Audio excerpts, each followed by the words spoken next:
En esta tercera y última parte de clases de micosis profunda vamos a ver las características de la paracoccidiomicosis, la coccidiomicosis y la histoplasmosis.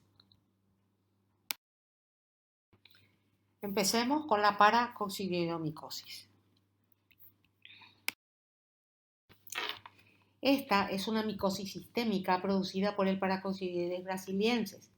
¿Cómo entra al organismo el Paracoccidioides brasiliensis? A través de la mucosa bucofaringea. Por ejemplo, si uno usa palillos o restos vegetales o hojas o lo que fuera que están en el piso para limpiarse o sacarse restos de comida de entre los dientes, por ejemplo. Después otra vía es la mucosa respiratoria, inhalación de esporas en fase filamentosa y a temperatura corporal. Estas esporas se transforman en la forma levaduriforme. En la mucosa intestinal y ano, por ejemplo, nuestra gente del campo suele usar vegetales para la toilette anal después de la defecación, por ejemplo. Y también a través de la piel, algunas lesiones de la piel. A través de algunas lesiones de la piel.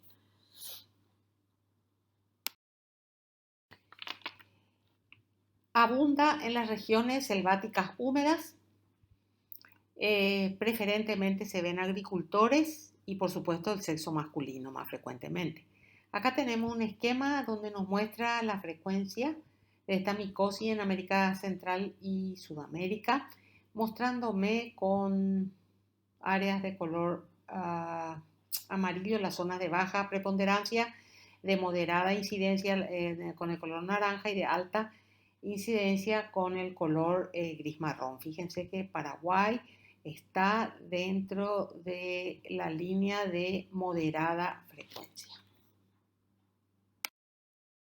¿Cómo puede presentarse esta enfermedad? En una forma mucocutánea, en una forma ganglionar, en una forma visceral y en una forma mixta.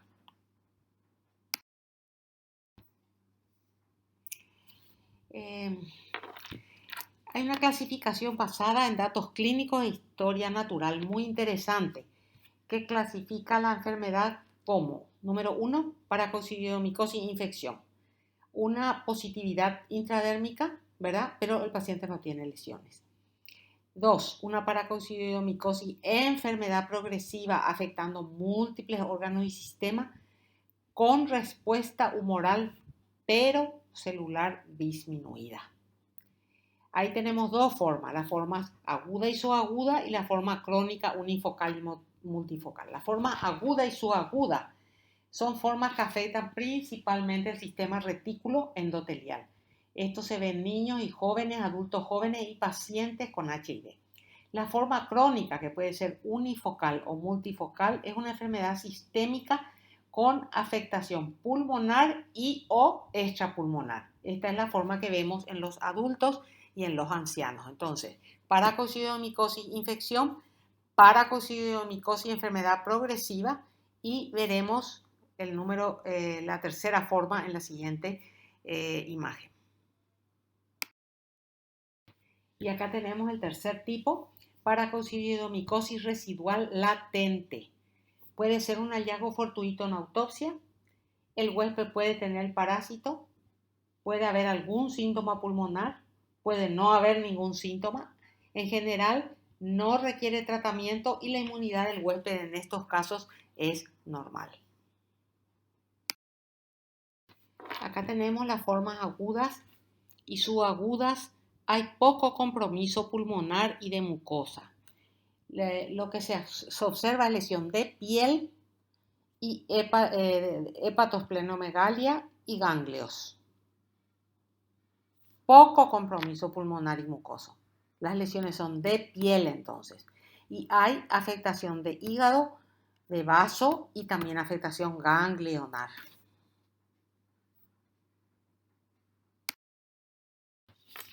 Acá tenemos la forma crónica, la aguda ya dijimos, aguda y subaguda. Ahora vamos a ver la forma crónica. En la forma crónica hay lesiones mucosas, y lesiones pulmonares, que no se veía mucho en las formas agudas y subagudas. Esta es la forma que ataca a las personas mayores y ancianos. Lesiones entonces cutáneo-mucosas, lesiones pulmonares, como nosotros estamos viendo en esa radiografía de arriba a la derecha, con sombras algodonosas en ambos pulmones. Afecta esófago, estómago, páncreas, suprarrenales, hueso, articulaciones, hígado, sistema nervioso central. Fíjense las mucosas de la boca en dos de las imágenes y lesión de piel peribucal en otra de las imágenes. La característica histológica de esta lesión es la hiperplasia pseudoepiteliomatosa del epitelio de la mucosa afectada. ¿Qué quiere decir? Que el epitelio tiene una hiperplasia que se parece a un tumor, pero no es un tumor, es solamente una hiperplasia. Además, por debajo del epitelio se encuentran granulomas gigantocelulares, microabscesos de polimorfonucleares, puede haber necrosis caseosa, hay fibrosis y dentro o fuera de la célula gigante encontramos el parásito característico. Acá tenemos el parásito en la imagen de arriba a la izquierda. Se observa con la flecha celeste un parásito con exoesporulación. La flecha roja con una coloración especial, en una coloración especial a la derecha arriba también me está mostrando el paracosidioides con 2 o 3 exosporulaciones. A la derecha abajo estamos viendo un granuloma con necrosis en el medio y la flecha negra me está mostrando un esporo donde no, a este aumento no vemos exosporulación. Muchas veces no se ve bien la exosporulación, que tiene que ser de 2 o más para estar seguros, entonces recurrimos a las coloraciones especiales.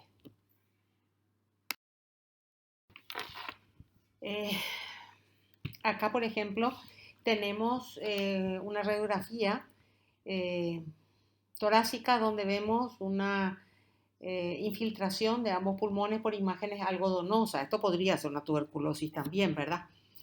Pero al hacer una biopsia uno encuentra el granuloma y el parásito. Arriba vemos un granuloma y con parásitos, pero fíjense que no observamos exoesporulación. A veces es muy difícil observar la exosporulación solamente con hematocilina y eosina, pero con una coloración especial la vemos perfectamente. Fíjense el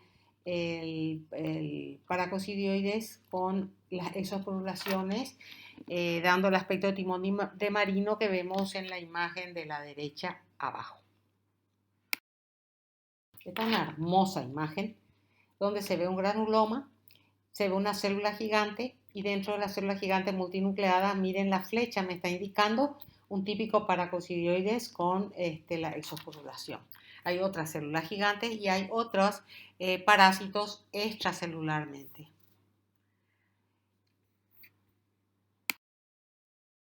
Otra imagen donde se observa un granuloma, hay muchas células gigantes y se observa un parásito característico con la exoesporulación señalado con la flecha negra. Hay otras células gigantes que también tienen el parásito, pero no se observa muy bien la exoesporulación. Más imágenes histológicas que nos muestran el Paracoccidium brasiliensis a menor y a mayor aumento con coloración de hematocilina y eosina. Fíjense que a mayor aumento vemos las múltiples exoesporulaciones marcadas con una flecha negra. A la derecha estamos viendo una coloración especial de un paracoccidio dentro de una célula gigante multinucleada. Muy bien. Para completar esta parte de paracocidiomicosis, traje un cuadro que me pareció muy interesante de cuál es la evolución de esta enfermedad según la respuesta inmune del huésped. Les pido disculpas, está en inglés, no encontré en español. En el medio, allá arriba, tenemos la inhalación del Paracoccidium brasiliensis que produce una infección pulmonar primaria. Y ahí viene una respuesta inmune del huésped.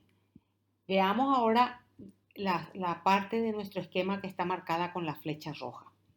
Ese paciente controla la infección porque tiene un buen sistema inmunitario, digamos. Entonces, ese paciente, ¿qué puede tener? Una infección latente o una infección regresiva. La infección regresiva tiene cicatriz y la infección latente hace un granuloma, ¿verdad? Hace un granuloma.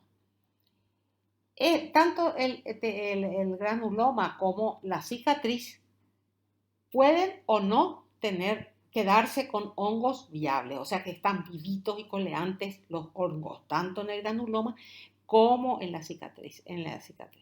Entonces, si no hay células, si no hay hongos, el paciente se cura. ¿Ven? No y cura, dice abajo.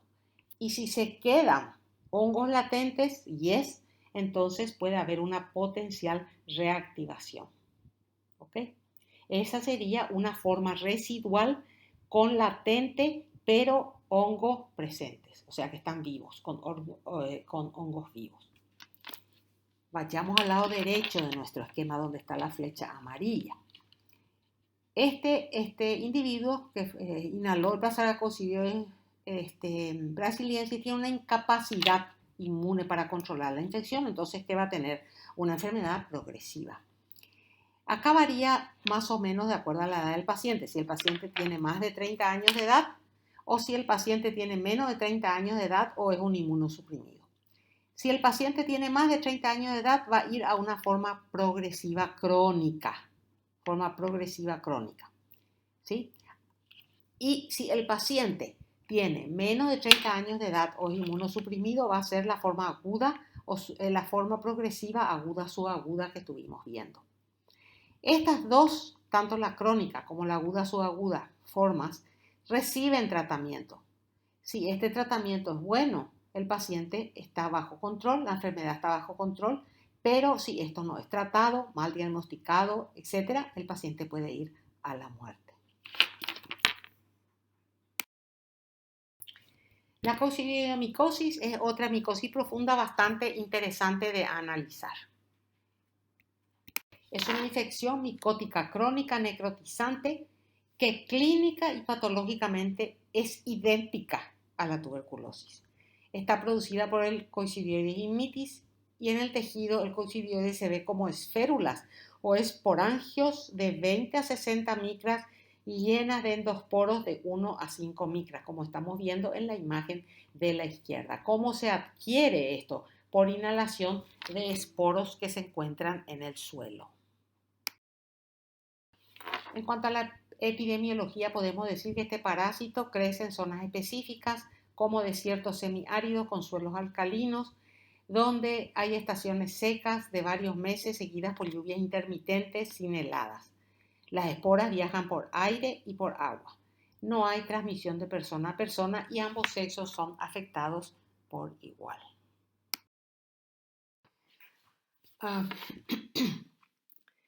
Esta lesión micótica, llamada también la enfermedad del Valle de San Joaquín o reumatismo del desierto, tiene áreas endémicas. Fíjense en estas imágenes, las zonas rojas de Estados Unidos y de Sudamérica muestra las zonas endémicas.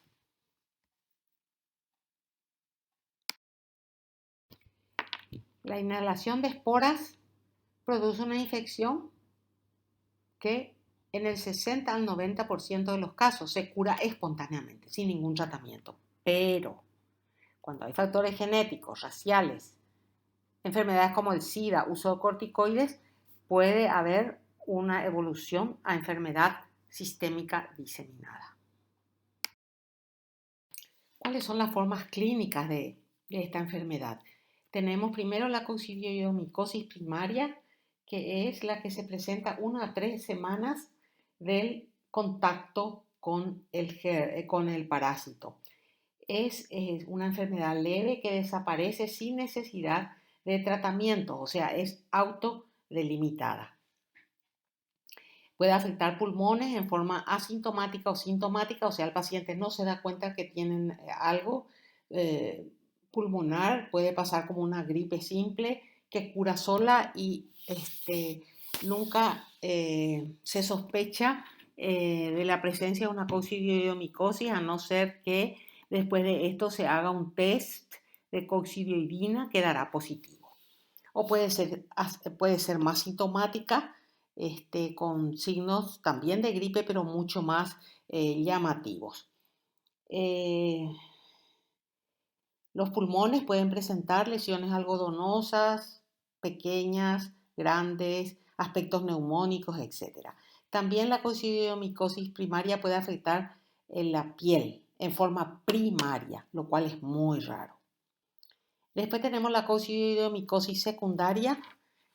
Tenemos ahí la pulmonar, que puede ser una benigna crónica, donde las lesiones pulmonares ya tienen nódulos fibrocaseosos y fibrocavitarios con cavidades bronquiectásicas, resultantes de una bronquitis necrotizante, por ejemplo.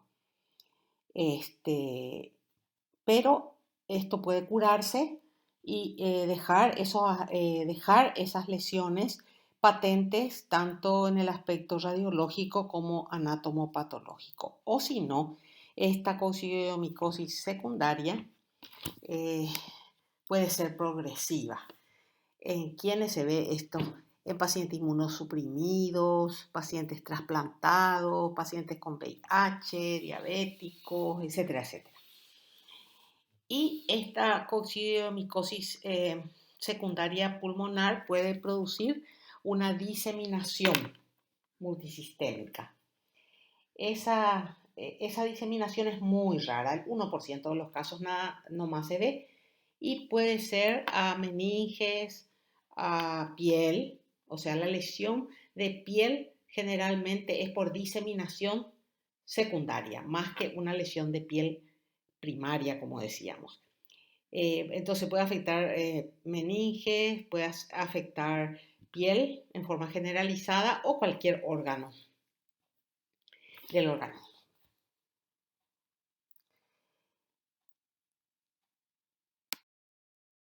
Acá tenemos imágenes de pacientes de órganos de pacientes con coccidiomicosis. Tenemos un vaso con múltiples áreas nodulares, blanquecinas, irregularmente distribuidas.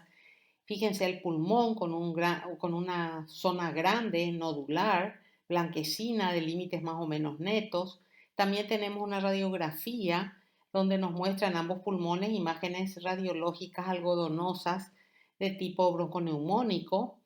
Tenemos un riñón abajo, fíjense, con áreas nodulares, que bien podrían ser una tuberculosis, ¿verdad? Se necesita hacer un estudio histológico para ver realmente cuál es el agente causante de esta lesión. Y a la derecha abajo tenemos lesiones de piel causadas por el coccidioides himiri. En algún momento, en otras clases de micosis, habíamos hablado que en la piel podíamos tener una hiperplasia pseudoepiteliomatosa, ¿se acuerdan? ¿Qué es una hiperplasia pseudoepiteliomatosa? Es una hiperplasia del epitelio y se llama pseudoepiteliomatosa porque es muy grande y puede parecer un tumor, pero no es un tumor. Es una lesión reaccional. Y acá tenemos un epitelio con hiperplasia pseudoepiteliomatosa. Fíjense el agrandamiento del espesor del epitelio y la profundización de las crestas en el tejido, conjuntivo. La lesión histológica de esta micosis es una reacción granulomatosa gigantocelular donde también hay focos microabscesuales con polimorfos nucleares. Pueden haber también eosinófilos. Acá, por ejemplo, tenemos dos imágenes. Una a la izquierda donde se ven dos células gigantes. La célula gigante de arriba muestra un parásito señalado con la flecha negra. Lo mismo a la derecha, un parásito que está fuera de una célula gigante y rodeado por reacción inflamatoria mixta. Fíjense ustedes otras imágenes que nos muestran a la izquierda muchas células gigantes y un parásito bastante grande señalado con la flecha amarilla con múltiples endosporulaciones. A la derecha 2 parásitos con endosporulaciones. Fíjense que el tamaño es menor que el de que el Rhinosporidium severi. Además, la cápsula es de un espesor menor y más homogénea en su aspecto.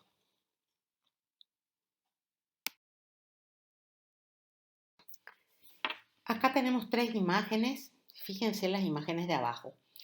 Una menor aumento, otra mayor aumento. En la imagen de la derecha se observa un granuloma señalado con la flecha amarilla y dentro del granuloma encontramos una enorme célula gigante tipo Langhans con 2 esférulas de coccidioides.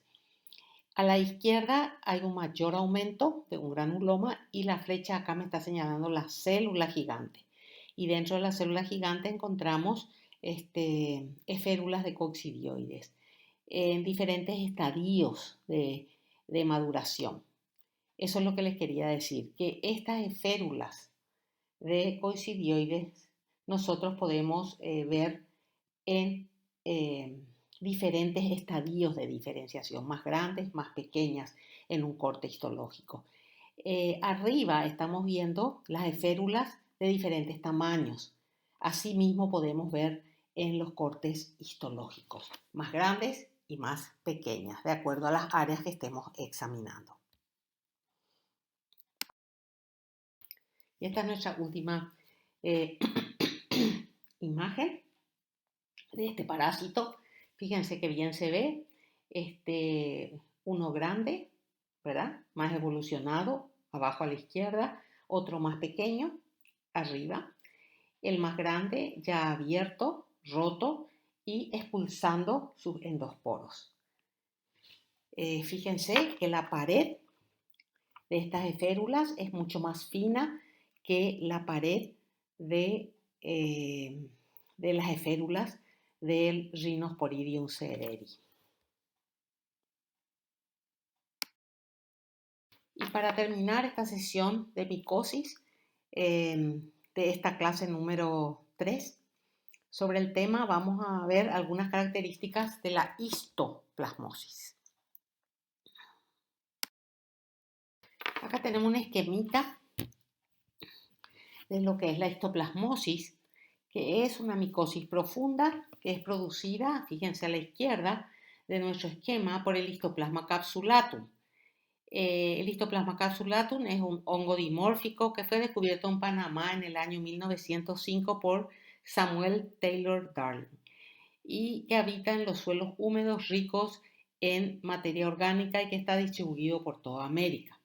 A la derecha de nuestro esquema nos dice, afecta principalmente a los inmunosuprimidos y que produce en ellos una enfermedad diseminada con afectación de pulmones, de piel, de médula ósea, ganglios y que se trata, bueno, eso no nos interesa, con antimicóticos como la anfotericina B y otros medicamentos para el efecto. Entonces, tenemos una infección micótica sistémica, profunda y sistémica, causada por el Histoplasma capsulatum. ¿Cómo uno adquiere esto? Por inhalación de los esporos que están en el suelo, donde se concentra materia fecal de pájaros y murciélagos que tiene alta concentración de nitrógenos. En el tejido se presenta como un esporo pequeño, de 2 a 4 micras, de una pared fina, homogénea y que es bien identificable. Esta es una micosis muy similar a la tuberculosis en su presentación clínica, en su evolución, en todo. Debemos observar los parásitos para realizar el diagnóstico. Y su diagnóstico diferencial, entonces, ¿cuáles son las enfermedades que tenemos que pensar para el diagnóstico diferencial? La tuberculosis, la coccidiomicosis y la sarcoidosis.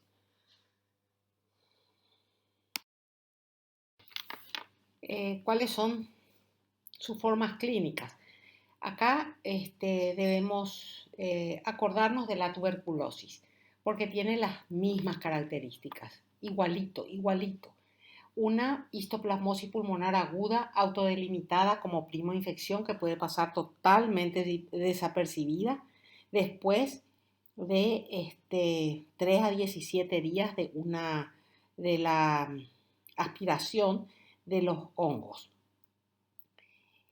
Esto en el 90 al 95% se cura, pasa desapercibida, puede presentarse como una gripe que ni siquiera pensamos que puede ser una histoplasmosis aguda. Por supuesto, para que esto ocurra, el paciente tiene que estar inmunológicamente competente. Después tenemos la histoplasmosis pulmonar crónica. Igual que la tuberculosis, puede ser por reinfección externa o interna. Y ahí sí las lesiones pulmonares son mucho más grandes. Se pueden formar cavernas, lesiones ganglionares importantísimas, focos nodulares diseminados por ambos pulmones, etcétera, etcétera. A partir de una histoplasmosis pulmonar crónica o de una aguda, podemos tener una histoplasmosis diseminada fulminante con afectación multiorgánica. ¿Y en quiénes se va a ver esto? En pacientes que tienen bajas defensas, pacientes que tienen cáncer, que están siendo sometidos a quimioterapia, pacientes con VIH, etcétera, etcétera.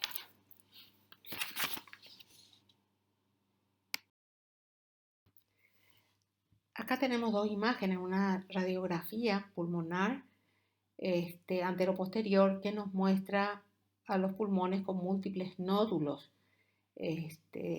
totalmente distribuidos en la superficie pulmonar, sobre todo en los 2/3 inferiores.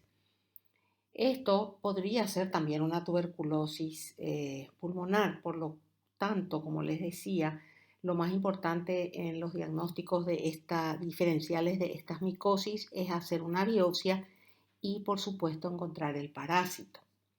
A la derecha que tenemos un corte de pulmón donde encontramos un nódulo más o menos delimitado, blanquecino, que llega hasta la pleura y retrae la pleura.